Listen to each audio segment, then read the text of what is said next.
Já postei aqui na gravação do nosso bate-papo anterior.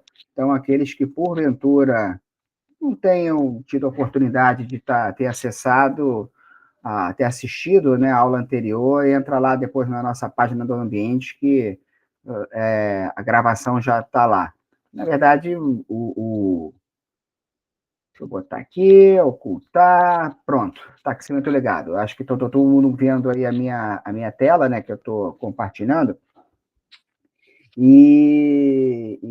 Show, obrigado aí. E, assim, qualquer dúvida que vocês tenham, entre em contato lá, vamos que vamos. Professor, Oi, pois não, Laura? é uma dúvida. Eu já tinha feito um pouco da matéria de economia, quando eu fazia relações internacionais. O livro Fundamentos de Economia, do Marco Antônio Sandoval de Vasconcelos, é um bom referencial de estudo? É assim, inegavelmente até é legal tu colocar, Laura, porque a gente vai, vamos falar um pouquinho de cada ciência, né? Então, aqui na parte de economia, a gente vai até microeconomia, macroeconomia, grau de elasticidade, até porque o nosso conteúdo ele abrange as outras ciências, né? Mas pode sim abordar o conteúdo do livro, né? Principalmente aquela parte, os primeiros capítulos, a parte introdutória, que vai agregar valor certamente. Pode ter certeza disso. É um bom autor, vamos colocar assim. Tamo junto. Obrigado.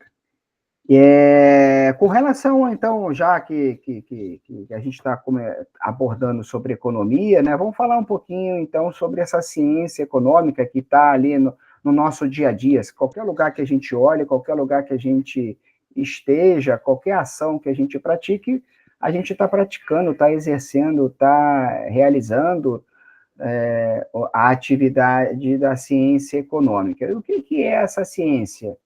É ciência justamente onde existe a relação entre alguém que produz alguma coisa e alguém que consome alguma coisa, que tem a necessidade de consumir alguma coisa. Eu acho que a gente fechou a aula passada falando mais ou menos até aqui, onde eu exemplifiquei a nossa relação. Eu estou do lado de cá vendendo, né, de certa forma, um serviço, e eu só estou tendo a capacidade de vender esse serviço nessa hora, nesse momento, porque do outro lado tem agentes consumidores, consumindo, tem a necessidade de consumir esse serviço, no caso, vocês. O fator crítico de sucesso, então, dessa ciência é a gestão desse equilíbrio, porque não pode ter nem escassez do lado daí, a falta do aluno, no caso, porque senão eu não vou ter para quem vender o meu produto, e nem a escassez do lado de cá. Você vai ter a necessidade e não vai ter o consumo.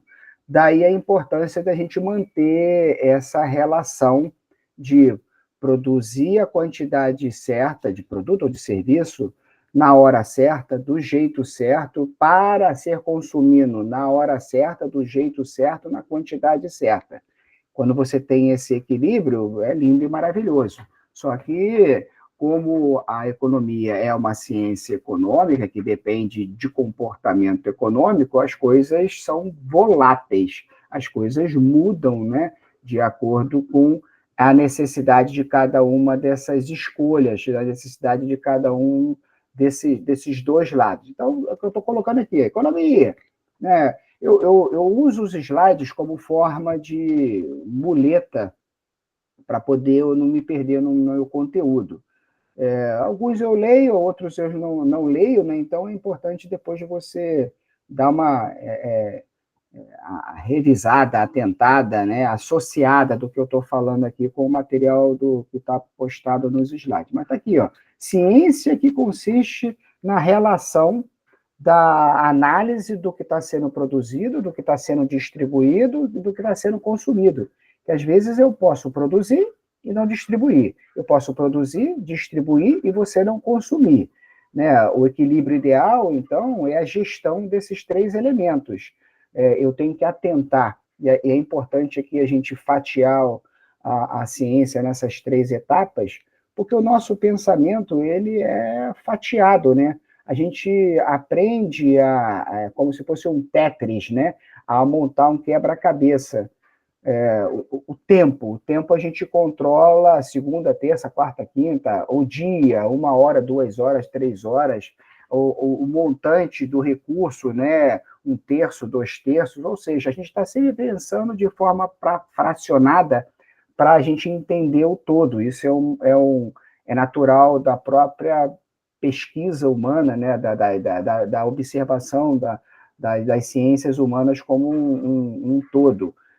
Fica mais fácil depois a gente concatenar essas frações, esses pedaços, para a gente entender o todo.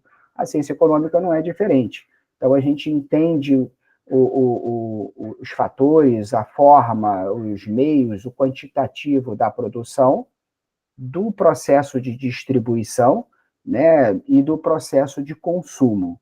E aí eu que estou produzindo, tenho que te conhecer. Quanto melhor eu te conhecer, mais fácil vai ser eu te atender nas suas expectativas ou te aliciar para que você consuma aquilo que me é interessante produzir para ti.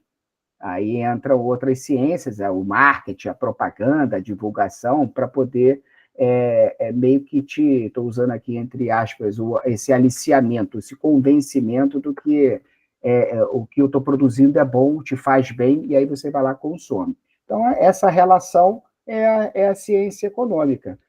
Tudo isso é lindo, é maravilhoso, porém, contudo, todavia, por ser uma ciência econômica, as coisas não funcionam de forma plena e tranquila. Daí eu preciso responder algumas questões que estão associadas aos problemas econômicos. O que eu vou produzir? Qual é a quantidade do que eu vou produzir? Como que eu vou produzir? Por que eu vou estar produzindo essa aula? Como é que eu vou preparar essa aula? Como é que eu vou me relacionar com o aluno? Isso tudo eu tenho que fazer um trabalho prévio antes, para te conhecer, para tentar descobrir a sua expectativa, para poder dar o foco com um baixo custo, otimizando o meu resultado, você consumindo o produto, o serviço de uma forma feliz, prazerosa, atendendo a tua expectativa, e a coisa aconteça. Então, existe aqui uma dificuldade da gente entender essa relação. Porque eu não vou preparar a aula, não vou empregar investimento, não vou empregar recurso, não vou adquirir um empréstimo para comprar um computador, por exemplo, se não tem aluno. Então, observe que as coisas estão casadas, né? Os dois lados estão casados. E como é que a gente cria o laço desse casamento para que uma das partes não desista ou de vender o produto ou a outra de consumir esse produto? Daí a gente precisa entender os fatores de produção. Espera aí. E quem são esses caras, esses fatores de produção? Né? Quem são esses fatores de produção? São os agentes, né? E aqui a gente tem 1, 2, 3, 5, né? Temos 5 agentes aqui, que se a gente estudar cada um desses agentes, mais uma vez, se a gente conseguir fracionar o que é insumo, o que é consumidor, o que é capital, o que é tecnologia, né? A gente está vivendo uma era da tecnologia aí, da inteligência artificial, e o que é a gestão desses elementos, a gente vai conseguir administrá-los e, consequentemente, ter o conhecimento do consumidor. E, do outro lado, o consumidor, não o consumidor final, né? Mas o consumidor intermediário, dentro do processo de produção, no caso, alguém produz, alguém consome, comercializa e vende o produto final para nós, consumidores finais. Então, a gestão dessa cadeia, ela exige o entendimento, o conhecimento desses fatores de produção. E aqui serve para todo quanto é área, tá? Serve aqui para esse nosso exemplo que eu estou dando da academia, serve para a ciência, né, humana, serve para a área tecnológica, serve para a medicina veterinária, serve para a engenharia, serve para qualquer área. Eu, como gestor, administrador de algo que eu vou estar ofertando, eu preciso ter a segurança de entender quem são esses fatores de produção. Porque se eu conheço os meus fatores de produção, eu vou poder controlá-los, planejá-los e aí aplicá-los nessa relação que eu tenho com o consumidor de uma forma mais plena e absoluta. Quem são esses fatores de produção? Vamos entender quem são esses caras. Recursos naturais. Recursos naturais, eu estou falando de insumos voltados ao meu processo de produção. Para produzir essa camisa, por exemplo, eu preciso... Vou pedir desculpa que está rolando, não sei se vocês estão escutando, está rolando uma obra aqui na sala aqui do vizinho e o cara está com britadeira, então não sei se isso vai comprometer a gravação, mas aí você bota baixinho aí que dá para entender. De vez em quando o cara acabou de ligar aqui a britadeira, pô, tá, enfim, faz parte desse mundo moderno, né? Pô, legal, Ingrid, que aqui está inferno. Mas vamos que vamos. Recursos naturais. Recursos naturais são insumos. Eu estava falando da camisa. Eu sou uma loja que vende camisa. Pô, legal. Então, eu só tenho interesse de saber de onde eu compro para o meu cliente. Não é bem assim. De repente, se você está comprando um produto ruim, vai vender um produto ruim, vai ter reclamação e a bola de neve vai acontecer. Então, gerir o insumo, será que o algodão que produz essa camisa, será que a fábrica lá que corta, que produz, ela respeita as regras trabalhistas, respeita as regras sanitárias, respeita as legislações pertinentes? Porque se ela não respeitar, a corda vai respingar alguma coisa no meu negócio. E, consequentemente, o mercado, o consumidor vai perceber. Então, gerir o recurso natural, a qualidade, a quantidade, essas questões, né, da quantidade, do preço, isso é importante para a empresa ter esse conhecimento como forma de garantir justamente a transparência, a qualidade no processo de produção. Porque se a empresa trabalha, que eu compro o tecido com mão de obra escrava, quando a bomba estourar lá, eu produzo a camisa, vai sair mais barata para mim, eu vou vender mais, mas pode ter algum problema policial, né, civil, que vai comprometer a cadeia de produção, eu vou ficar sem o meu produtor, eu posso até ser penalizado e compromete a entrega do meu produto.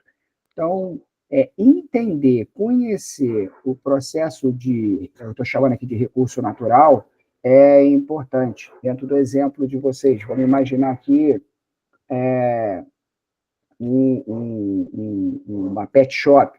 Então, será que eu estou comprando muito medicamento, ou estou comprando muito produto de higiene e não está girando? Então, entender essa relação da quantidade de produtos que eu estou adquirindo, a quantidade, o tempo que eu faço pedido para esse estoque ser reabastecido, eu estou conseguindo ter a capacidade de gerir isso adequadamente? Porque lembre-se que a economia é a relação das duas partes. Se eu não tenho o insumo, eu não vou atender. Se eu não atendo, procurar do concorrente. Gerir fatores de produção. Gerir a população economicamente ativa, o PEA. E o que é isso? É o teu bolso. Deixa eu olhar o teu bolso aí. deixa eu ver quanto que você tem. Lembra daquela propaganda das Casas Bahia? Que tinha, a Casas Bahia era uma rede de varejo que tinha na região sudeste, né? A galera da região dos polos aí do Nordeste, acho que não conhece. Mas era uma rede de varejo que tinha, que tem ainda, né? Apesar de estar sendo vendida, semana passada tá trocando de mão, mas ainda existe. Tinha uma propaganda, eles falavam assim, quer pagar quanto? Tipo, quanto você tem no seu bolso para pagar de prestação? E passa, esse conceito passa um pouco pelo PEA. Eu preciso saber quanto que você tem de dinheiro para poder ofertar um produto, um serviço de acordo com as suas condições.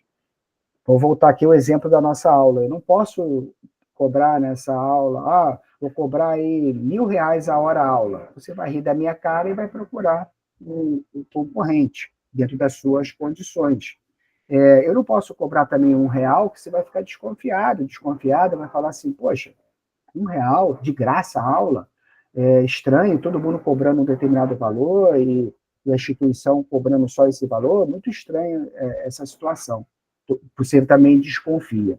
Daí, então, eu negócio, eu volto a fazer aqui associação. Não importa que se eu sou uma consultoria veterinária, se eu sou um empreendimento veterinário, se eu sou um consultor, não importa qual é a área de atuação que você atua ou pretende atuar.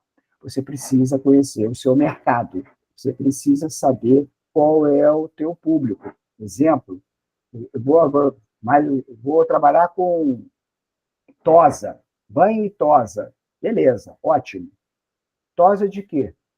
De gato ou de cachorro? Mas é tudo a mesma coisa, você sabe melhor do que eu que não. E qual todos os tipos de animais, pequeno, médio, grande, independentemente do pelo, né, da quantidade ali, da densidade do pelo, não, é tudo igual. Então, a gente vai trabalhar com tudo. Cuidado, porque se você não se especializa, o mercado pode enxergar isso. Então, definir quem tem dinheiro, quanto que tem no bolso, é fator crítico de sucesso para você gerir o que você vai estar produzindo. Um exemplo aqui, mais um, essa aula, nós estamos aqui, somos 50 pessoas nesse momento, a nível Brasil. Por que a aula não é presencial, né, em cada polo? Porque senão teria 50 professores, um em cada sala de aula física.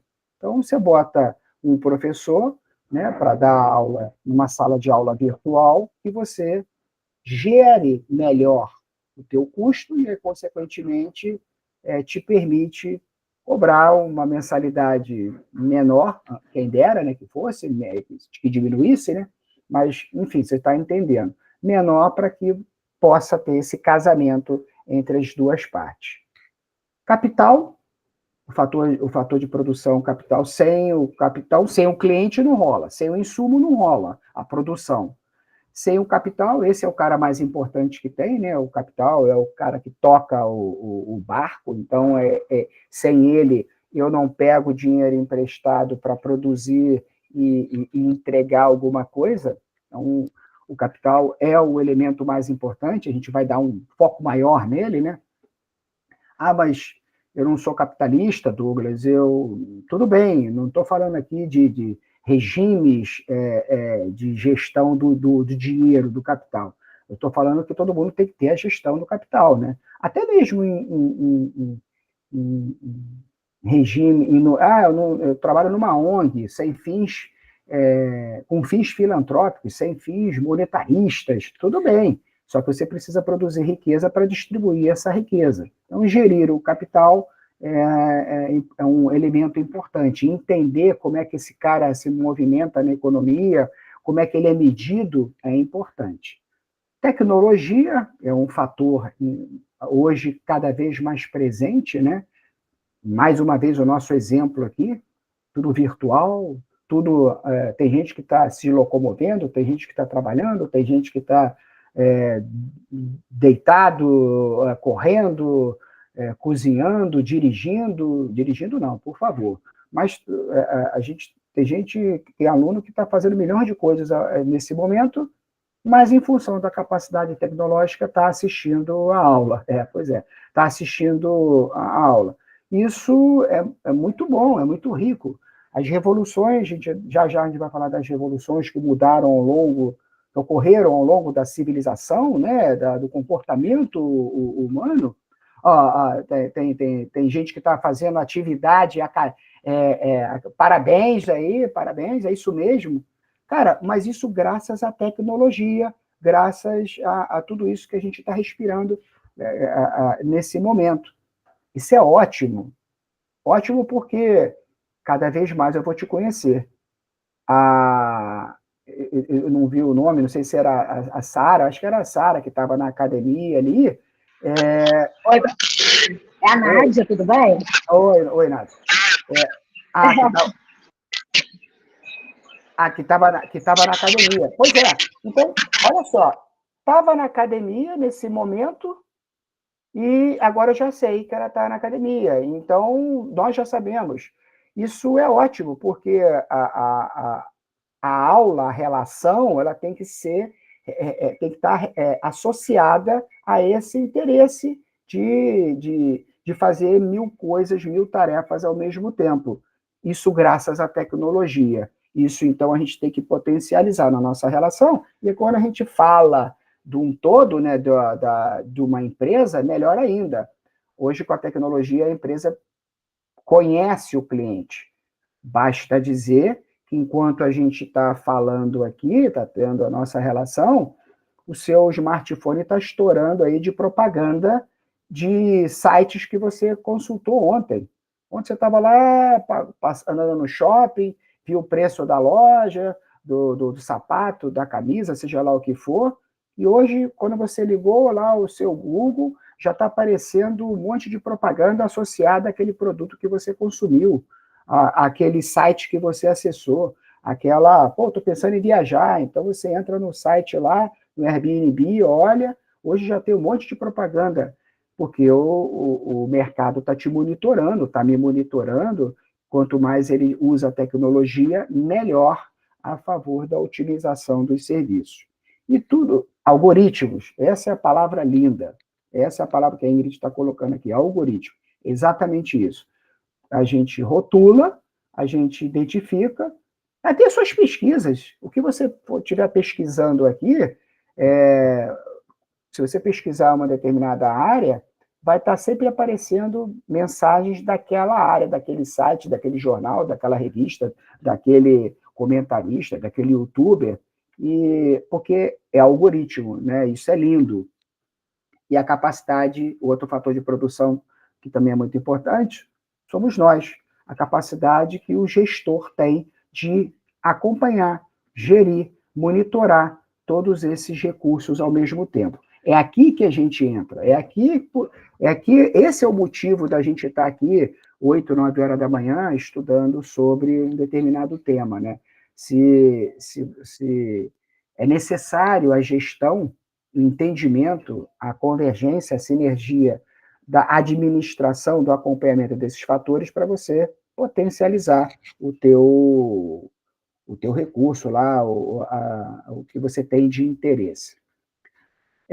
Se a gente fosse considerar, na verdade, um diagrama, uma foto, para a gente entender como é que funcionam esses fatores de produção dentro do mercado, né, do toma lá da cá, eu produzo, você consome, vamos que vamos, esse diagrama eu gosto muito dele, que, de um lado, eu tenho ali empresas, famílias, pessoas, não importa se é pessoa física, não importa se é pessoa jurídica, mas eu tenho aqui um mercado que consome, e esse mercado que consome, ele compra, tá aqui, ó, vamos ver essa setinha aqui de baixo primeiro, né? Então, o mercado, somos nós precisamos de bens e serviços, E, o que a gente tem para ofertar nesses bens e serviços? Aí representado por família, por empresa, não importa a estrutura da empresa, se é uma empresa única, se é uma MEI, se é uma mega power empresa, mas o fato é que o mercado ele necessita consumir. E, por outro lado, consumir o quê? Os fatores de produção. Como é que ele consome esses fatores de produção? Juntando os próprios fatores de produção, que aqui ele botou terra, trabalho e capital. Eu dei um zoom e estou chamando de insumo, né? Tecnologia, mão de obra, capital, né? E a própria gestão desses elementos. Para que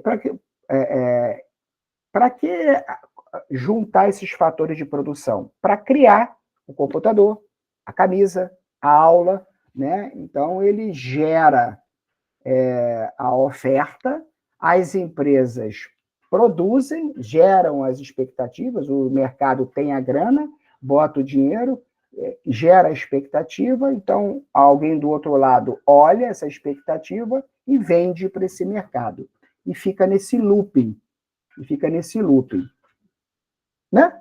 Então, num mundinho pequeno aqui entre nós, você está consumindo a aula, eu estou te entregando a aula, e eu recebo depois por isso, você recebe o conhecimento, e a gente vai caminhando felizes para sempre. Essa relação está sendo representada aqui nessa setinha pequenininha. Porém, você precisa controlar o que você está consumindo. Eu preciso controlar o que eu estou ganhando na aula. Vale a pena? Não vale a pena? Você, do outro lado, eu tenho dinheiro para consumir? Não tenho dinheiro para consumir? Então, existe aqui uma relação, que é a relação externa, né? Quando quem tem dinheiro entrega esse dinheiro para a empresa produz o que ela tem que produzir, vende a esse mercado consome, né? Você está consumindo aqui a aula, daqui a pouco a nossa amiga está consumindo ali o serviço da academia, e o outro está consumindo ali o bolo que ele está tomando de café da manhã, e necessita de grana para reembolsar essas empresas, e por um lado, então, tem o dinheiro que entra, por outro lado, tem o dinheiro que sai. Controlar esse dinheiro é importante, senão a gente quebra, né? Se a gente gastar mais do que a gente recebe, não dá certo. Se a gente guardar muito e gastar pouco, se por um lado é bom, por outro lado, você está parando a economia. E aí, consequentemente, quando você para a economia, todo mundo para, vive de dinheiro aplicado, daqui a pouco você não tem mais as empresas para produzir o pão, prestar o serviço da academia, prestar o serviço aqui da academia. Se você não comprar a aula, você não vai ter a aula. Legal, está economizando. Mas daqui a pouco eu não vou ter mais para quem dar a aula, eu vou desligar aqui o meu computador. E quando você precisar da aula, não vai ter mais. Então, gerir esses ciclos são fundamentais para que a economia rode de uma forma plena e absoluta. Legal até aqui? Tranquilo? Se alguém tiver alguma questão, por favor, interrompa, hein? Obrigado aí, Caio e Alice. E os demais aqui, o Vitor. Já entendi, Douglas, tá tranquilo, tal, mas produzir o quê? O que a gente produz? Né? A gente produz os bens econômicos. Os bens de interesse dessas duas partes.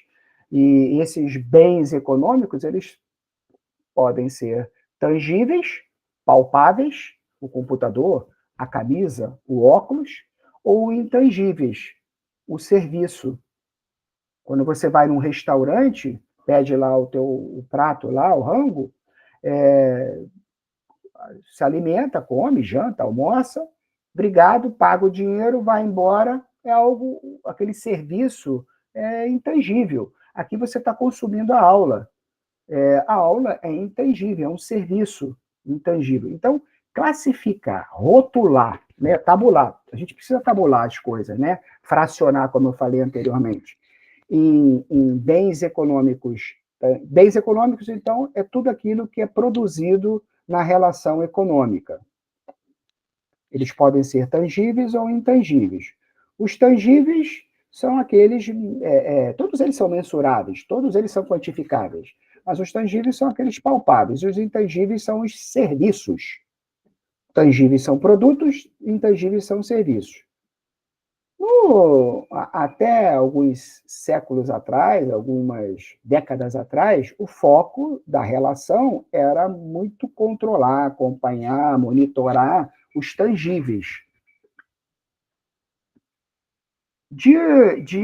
Da percepção do mercado, né? E aí a gente vai voltar mais uma vez a falar dos anos 70 para cá, o mundo percebeu o seguinte, poxa, esse negócio de controlar, produzir, acompanhar só o tangível é bom, mas isso chega uma hora que você não consegue produzir mais carros, porque a população não tem mais dinheiro para comprar carro. Você não consegue produzir mais camisa. Eu vou produzir 1 trilhão de camisas. Mas o mundo não tem 1 trilhão de pessoas. Então, não adianta eu ter essa capacidade de produzir 1 trilhão de camisas. Já sei. Essa relação, para ela não se desequilibrar, eu vou criar o conceito do serviço. Vou produzir a quantidade de carros devida, que o mercado consuma na hora certa, do jeito certo, da forma certa. Porém, vou troque o óleo do carro de 6 em 6 meses, conserte o pneu do carro de uma vez por ano, etc, etc, etc. Ou seja, hoje, o mercado, de uma maneira geral, ele está produzindo mais bens econômicos intangíveis do que propriamente dito os tangíveis. Ganha-se mais dinheiro produzindo serviços do que propriamente dito o produto, o insumo. Porque você não compra uma geladeira a cada ano, mas você faz a manutenção da sua geladeira, por exemplo, está sempre estourando o motor, está sempre estourando alguma coisa do seu bem, a cada 1 ano, a cada 5 anos, seja lá o que for. O mercado, então, a roda precisa girar, as relações precisam continuar. Então, se eu produzir um produto de excepcional qualidade, você não vai bater na minha porta de novo para consumi-lo novamente. E aí, eu já sei, eu vou meio que diminuir a qualidade do meu produto, fazer com que você sempre faça a manutenção, faça a revisão do carro, seja lá do que for, para você estar sempre vinculado comigo e eu continuar produzindo bem econômico, só que agora intangível. Os bens, e aí não importa se são tangíveis ou intangíveis, então tangível, produto, intangível, serviço.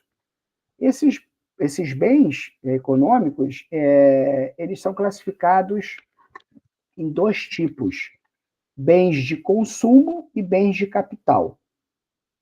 Bem de consumo, como o próprio nome diz, é aquele bem que você adquire e consome. Né? A escova de dente, o sabonete. Eu fui lá, comprei um sabonete, uso o sabonete acaba, consumi o sabonete. Só que eu comprei o sabonete da Jessie Lever. A Jessie Lever, que é a fábrica que produz sabonete, que produz bem de consumo, ela produz através de uma máquina. Essa máquina é um bem de capital. Vamos fechar dessa forma. Então, o mercado, ele produz bens de capital para máquinas, bem de capital igual a máquina, para produzir outros bens de capital ou bens de consumo. Por que é importante a gente segregar isso, Douglas? Pô, que coisa chata isso, a gente segregar bem de capital, bem de consumo, porque, mais uma vez, a gente vai voltar ao iníciozinho do nosso bate-papo de hoje e quanto mais eu quebro, quanto mais eu fraciono, quanto mais eu tenho a capacidade de acompanhar e monitorar o que está acontecendo. Para vocês terem uma ideia, um dos indicadores que mede a capacidade econômica produtiva do país, vou repetir, hein? Um dos indicadores econômicos, ou seja, de riqueza, se você está bem ou mal, que mede a capacidade de riqueza do país, é o consumo de plástico, embalagens plásticas, por aquilo que pareça. Quanto mais material de embalagem plástica é consumido, significa dizer que mais nós estamos consumindo plástico. E isso significa dizer que é ruim para o planeta, né? Para os sistemas ecológicos, né? Mas, economicamente falando, significa dizer que eu estou comprando mais sacola, estou comprando mais material que vem embalado, estou comprando mais tijolo, estou comprando mais... enfim, seja tudo aquilo que é embalado, né? Principalmente as embalagens industriais, né? Os pallets industriais. Existe, então, um acompanhamento. Se o bem de capital plástico está sendo produzido, significa dizer que está tendo muito consumo, e vice-versa. E vice-versa. Por isso que a gente faz essa segregação. A economia, né, governamental, ela foca, num primeiro momento, nos bens de capital. Porque se as indústrias estão comprando máquinas para produzir os seus produtos, significa dizer que esses produtos estão caminhando para o comércio e chegando até a prateleira do consumidor, por exemplo. Então, observe que a gestão dos fatores econômicos aqui, olhando de uma forma macro, se eu estimulo, incentivo com políticas governamentais, por exemplo, a produção dos bens de capital, significa dizer que, indiretamente, eu estou estimulando o consumo. Por isso que eu dou desconto, isonomia, tudo isso que mais ou menos a gente lê, né, aí nos jornais, enfim, falando do governo estar incentivando a produção, o IPI do carro está diminuindo, vamos vender carro. Por que isso? Porque se eu trato com carinho, no primeiro momento, o bem de capital, indiretamente eu estou tratando do bem de consumo.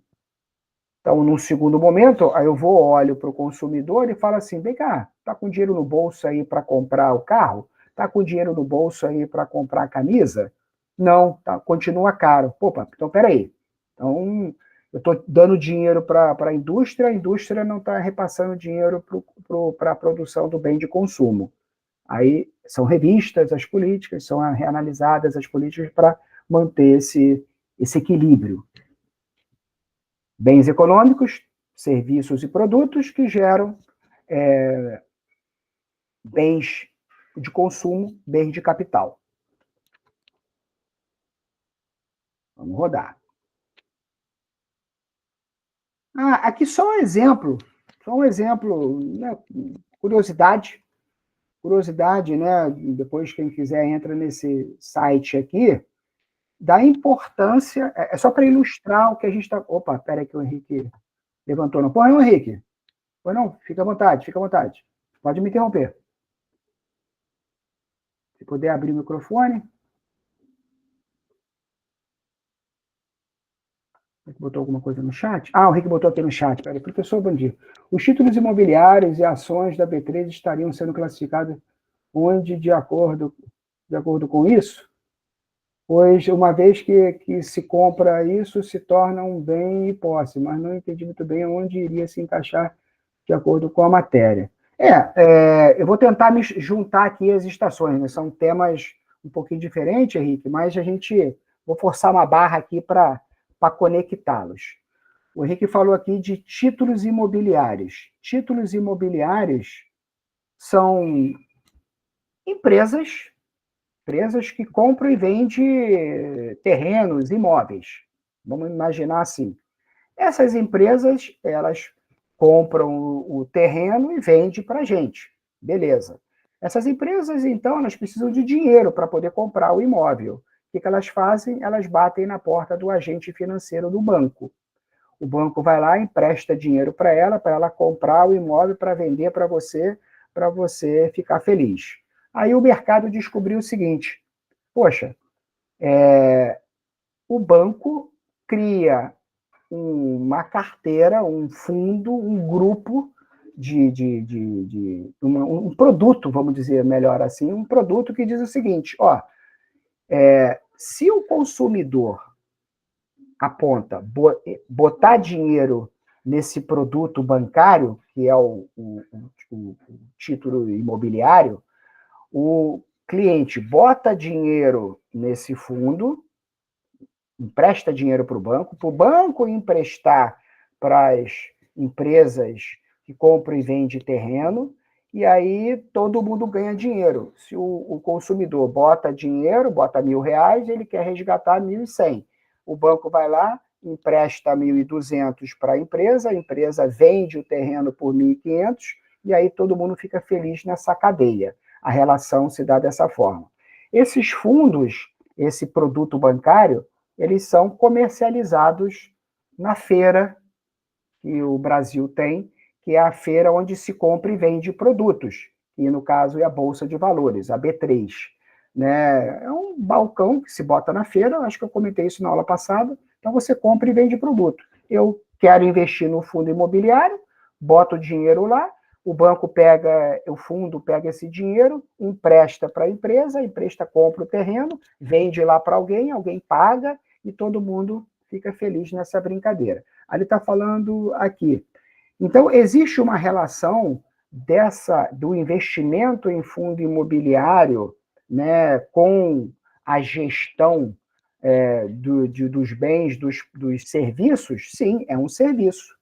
Fazendo aqui o link, o processo de você colocar esse dinheiro é capital. Lembre-se dos fatores de produção. Um dos fatores de produção é capital. Então, você está botando capital aonde? O insumo, o que é? O insumo aqui não é a indústria, o insumo aqui é o próprio dinheiro, né? Então, você bota dinheiro naquele produto bancário, o produto bancário, ele administra, né? E produz a riqueza, como a gente está falando. Então, de certa forma, como é que a gente classifica, como é que a gente encaixa? Eu falo de um insumo, o insumo é o banco ficar fazendo propaganda para captar cliente para investir nesse fundo imobiliário, esse fundo de investimento imobiliário, é o FII, né? A tecnologia é o controle dos aplicativos, do dinheiro que está girando, do tempo do dinheiro, etc. A gestão é os próprios analistas do banco, que estão ali acompanhando, e o PEA, no caso aqui, nada mais é do que, será que existem clientes suficientes para botarem dinheiro nesse fundo? Ou não tem? Será que os clientes estão botando dinheiro nesse fundo ou estão tirando? Se o cliente tira o dinheiro do fundo, o banco não tem mais dinheiro para emprestar para quem compra e vende terreno, para quem constrói casa, né, quem constrói apartamento, seja lá o que for. E aí a indústria civil não tem grana, não vai ter imóvel, não vai ter terreno, não vai comprar, a coisa não vai caminhar. Então, tem a ver sim, Henrique. Estamos juntos. Não sei se eu esclareci ou confundi. Beleza? Show de bola. Enfim, se a dúvida persistir, mas a relação é essa. Tudo. O que vocês falarem, o que eu falar daqui, tem a ver com gestão dos fatores de produção. Ou um produto, ou um serviço. Aqui no caso, então, aqui o gráfico, ele mostra uma tendência agora, né, de histórico, né? O gráfico só deu um print nele, depois quem quiser, tiver curiosidade, entra aqui nesse site para ver no detalhe, mas é um somatório da evolutiva do país, né? Eu dei um print aqui, aos fatores de produção aqui, ó. Governo, comércio, dinheiro, capital, preço, produto, PIB é Produto Interno Bruto, a gente vai falar dele mais adiante, né? É justamente a compilação de tudo que está sendo comercializado no país, vamos dizer assim. Então, você junta essa bagaça, ora é positivo a gestão desses fatores de produção, ora é negativo, ou seja, tem algum fator que está descasado, né? E aí clica, isso aqui é um compilado, você clica aqui. A ideia desse slide era só mostrar para vocês a importância de acompanhar os fatores de produção na relação de dinheiro que entra, dinheiro que sai, dinheiro que eu consumo, dinheiro que eu pago, item que eu produzo, item que eu entrego, item que eu recebo. O somatório dessa brincadeira é refletido nesse gráfico. Um outro gráfico só para ilustrar também. Tem que decorar, Douglas? Claro que não, eu quero só ilustrar aqui o que eu estou falando, para não ficar no vento. Eu só quero demonstrar para vocês a importância dos fatores de produção, a importância disso que a gente está falando. Aqui uma fotografia até 2003 do IBGE. O IBGE é um organismo, né, o órgão, o Instituto, no caso, o Instituto Brasileiro de Geografia Econômica, ele compila tudo isso que a gente está falando, em todos os segmentos, segmento educacional, segmento de produção de óculos, segmento de produção de computador, ele junta essa bagaça toda, junto o quê? Junto o quê? Os fatores de produção, que produzem o quê? Bens e serviços, tangíveis e intangíveis. E aí ele colocou aqui na linha do tempo, desde 2019 até 2023, tudo que está sendo produzido, tudo que está sendo consumido. Então, demanda é quem puxa, né? A relação da demanda para o consumo dos bens industriais, porque bens industriais estão voltados aos bens de capital, como a gente falou. A linhazinha azulzinha aqui, ela diz respeito ao que está sendo consumido pelas indústrias. Então, as indústrias, elas consomem e produzem. Consomem e produzem. Aqui está dizendo o seguinte, está rolando estoque. Aqui no ano de 19, no ano 20, devia estar acontecendo algum problema de vou estocar porque vai faltar lá na frente. Então, eu estava comprando mais do que produzindo. Chega um determinado momento que o jogo vira. Aqui nos anos 2020, 2021, eu estava produzindo mais do que estava sendo demandado. Ou seja, começou a faltar item, porque o mercado, o consumidor, estava consumindo muito. Então, a gestão o ideal é que eles andassem juntos, né? Juntos de forma linear. Só que a economia vem os problemas de guerra, vem os problemas de Covid, vem milhões de problemas. Então, ora, gerir esses gráficos é o grande barato da ciência econômica. Eu produzo aquilo que eu oferto. Se eu não consigo comprar, eu não consigo produzir. Então, ora eu compro mais para estocar, adivinhando, planejando o futuro, ora eu compro menos. Acompanhar essa relação é fator crítico de sucesso, vamos dizer assim. Tudo lindo, maravilhoso, né? Acho que estamos nos entendendo até aqui, mas já entendi isso, Douglas, sobre os fatores de produção, já entendi como é que eles se comportam, mas você tinha dito lá no início que ciência econômica é o acompanhamento da produção, da distribuição e do consumo dos fatores de produção. Eu falei exatamente isso. E que você falou também que a economia é uma ciência social, que ela caminha de acordo com a sociedade. Eu falei exatamente isso. Só que a sociedade é mutante, né? A sociedade ela muda a todo momento os desejos, os gostos dela. Ora, as empresas empurrando determinados produtos, abra a boca e engole, e ora, na maioria das vezes, você tendo a necessidade de consumir produtos diferentes, produtos novos, né, pela própria evolução da humanidade.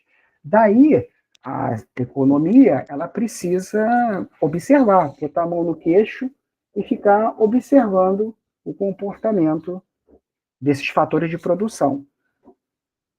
Alguns pesquisadores, alguns observadores, né, ficam acompanhando a produção e ficam anotando. Essas anotações são resultado de percepções. Essas anotações elas são publicadas, discutidas, homologadas e tornam-se verdade daquele momento, da linha do tempo da economia. Eu estou falando aqui das teorias econômicas. Teorias econômicas nada mais é do que a percepção organizada, né, do processo de relacionamento dos fatores de produção numa determinada linha do tempo. Aqui é a forma política, social e econômica pela qual está organizada a sociedade. Então, se eu entendo o comportamento social, entendo o que você está precisando, como que você está precisando, quanto que você tem no bolso, por que você está consumindo aquilo, e de quanto em quanto tempo você está consumindo aquilo, eu posso criar ali uma teoria dizendo, o mercado está precisando cada vez mais de tecnologia, o mercado está precisando cada vez menos de tecnologia, o mercado está precisando cada vez mais de segregar produtos, o mercado está confuso, então vamos misturar aqui os produtos com os serviços para poder vender os dois para o mercado. Administrar, então, esse comportamento tem a ver com as teorias econômicas. As teorias econômicas precisam de quê?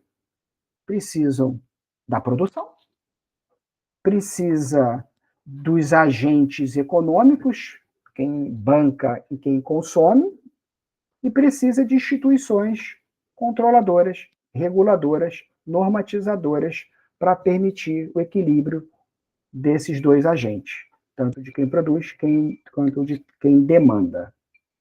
Tranquilo?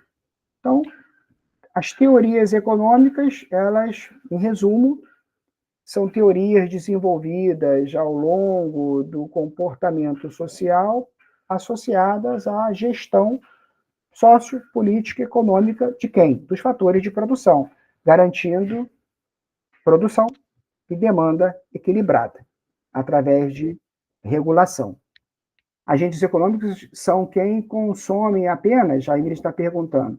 Os agentes econômicos aqui têm a ver com o consumidor. Só que sim, a resposta é sim, Ingrid. Só que não é só o consumidor final, tá? Não vamos imaginar só nós na ponta, na gôndola do supermercado, tirando o produto. Agente econômico, ele é o agente que consome a cadeia de produção. Eu produzo algodão na minha fazenda e vendo o algodão para a indústria. Então, tem uma relação aí de dinheiro entre eu e a indústria. A indústria pega esse algodão in natura e transforma na tecelagem lá no fio do tecido, né, da linha lá da camisa. E vende esse tecido para a fábrica lá de camisa. Uma outra indústria. Então, existe um agente econômico aí nessa relação também.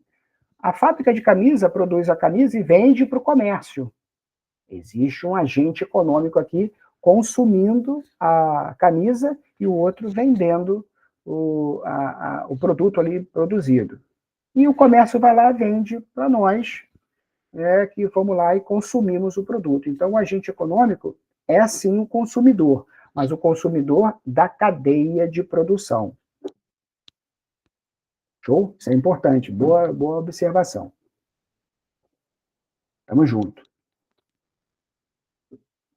Essas teorias econômicas, só para a gente fechar aqui o raciocínio, né, para a gente não ficar batido, que na próxima aula eu já quero falar de micro e macro, elas estão divididas, como tudo na nossa vida, dividida de forma fracionada.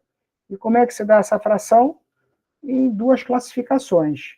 Análise do comportamento micro, análise do comportamento macro. Comportamento de quê, Douglas? Da gestão dos fatores de produção, para produzir os bens econômicos. Micro, né, teoria administrativa, ou então pesquisadores, analistas, interpretadores, geradores de gráficos com olhar micro, e analistas, geradores, interpretadores de gráfico com olhar macro. Micro tem a ver com o segmento de negócio envolvido.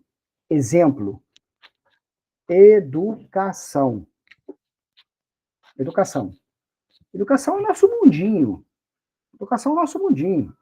Então, aqui eu estou falando da Universo, estou falando da Unitri, estou falando das outras concorrentes, né, que tem, mas Douglas, são 2.000 instituições educacionais no Brasil, mas é um mundinho. Aluno, corpo docente, administração, matrícula, certificado, diploma, cumprimento de grade, MEC, isso é um mundinho.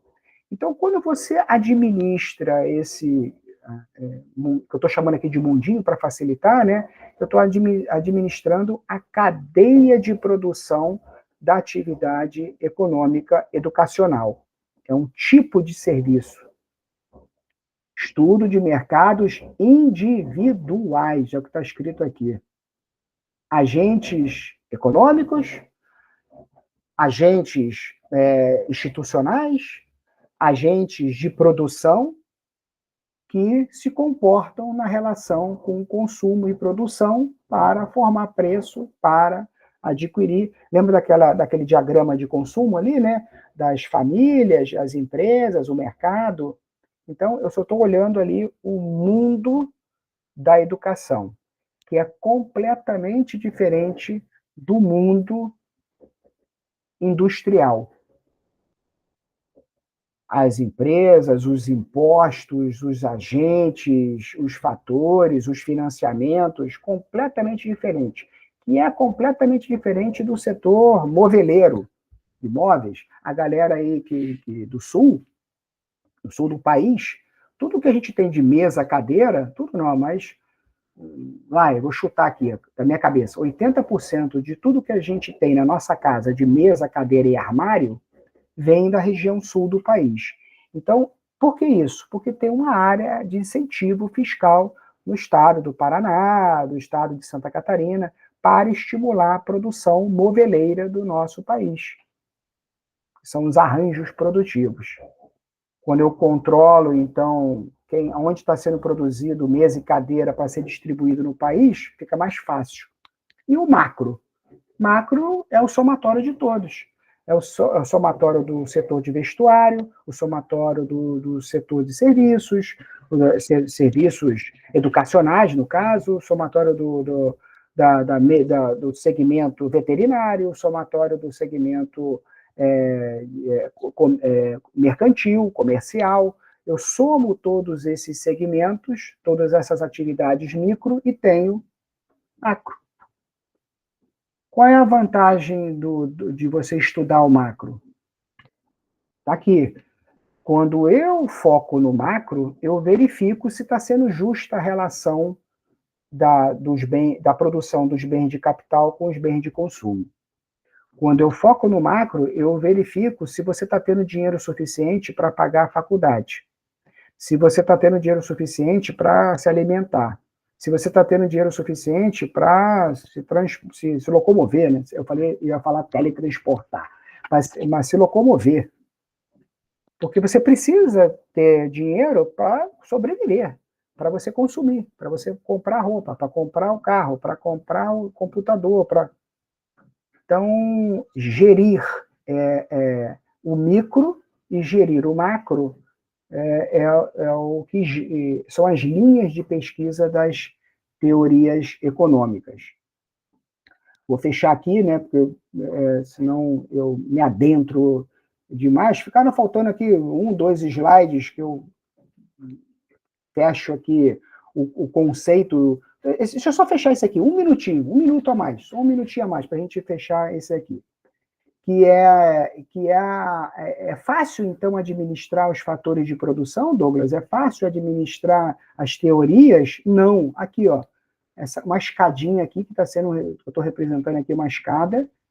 O mapa do país, eu estou representando aqui o mapa do país com uma diversidade muito grande, né? A minha ideia é botar o mapa do país aqui, não é só para caracterizar que nós somos diferentes, o consumo, o gosto, o hábito, o valor, as crenças da pessoa do norte com a pessoa do sul, da pessoa centro-oeste com a pessoa do sudeste. Somos todos brasileiros, sim, mas desde da alimentação até o vestuário é tudo completamente diferente. Como é que as políticas governamentais vão administrar isso? É complexo.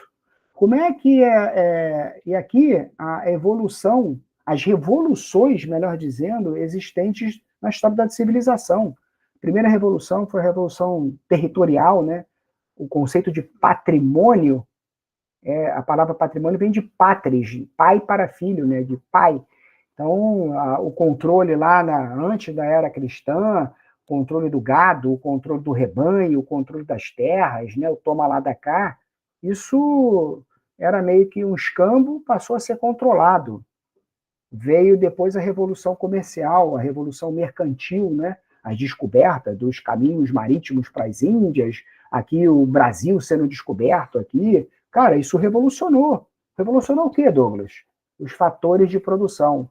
Controle do dinheiro, controle do capital, controle da mão de obra. Depois veio a Revolução Industrial, 1800, né, mais ou menos, começou a rolar uma concentração de capital na mão dos grandes navegadores, esses caras criaram a indústria, formas de otimizar os fatores de produção. Aí veio a Revolução Industrial, que a gente estudou lá atrás, o êxito para as cidades, para controlar a produção. Aí depois, nos anos de 1960, 70, veio a Revolução Sistêmica, né? Os grandes computadores, a IBM criando controle ali de produção, de quantificação em massa. Quantificação em massa de quê? Dos fatores de produção. Revolução tecnológica, né, com a explosão dos PCs na casa de cada um, né, nos anos 90, né, todo mundo passou a ter Windows, todo mundo passou a se interagir, pacote Office. Isso revolucionou a forma de nos relacionarmos, alterando os fatores de produção. Hoje a gente tem aí os algoritmos, como vocês disseram, a inteligência artificial, os grandes bancos de dados, os sistemas de acompanhamento, de relacionamento com o cliente. Eu, quando eu peço uma pizza aqui, toda sexta-feira eu peço uma pizza, eu acho que eu comentei isso com vocês já, peço a pizza de calabresa, de marguerita, que eu gosto muito. Eu ligo lá para a pizzaria e o cara já sabe, e aí, Douglas, tudo bem? Tranquilo? O de sempre? O cara já sabe quem eu sou, já sabe o que eu quero, já sabe a hora que eu vou ligar, praticamente. É pelos meus lindos olhos? Não, não é pelos meus lindos olhos. É porque ele tem um controle de que toda sexta-feira, naquele horário, eu ligo comprando pizza margarita. Eu gosto muito.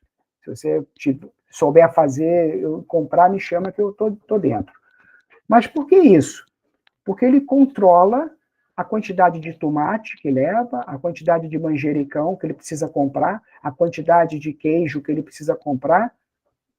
Fica mais fácil para ele. Ele já sabe que aquele cliente consome aquela quantidade naquela hora, daquele jeito. Ele administra melhor os fatores de produção dele. Então, ele cria ali um sistema de relacionamento, isso graças à inteligência artificial. E amanhã? Não sei. O que vai rolar amanhã? Não sei. Eu acho que vai rolar holograma, né? Eu acho que amanhã não vai ter mais o professor Douglas dando aula. Vou parar aqui Não vai ter mais o professor Douglas dando aula, vai ter aqui um holograma igual o Avatar, né? E sei lá o que vai rolar.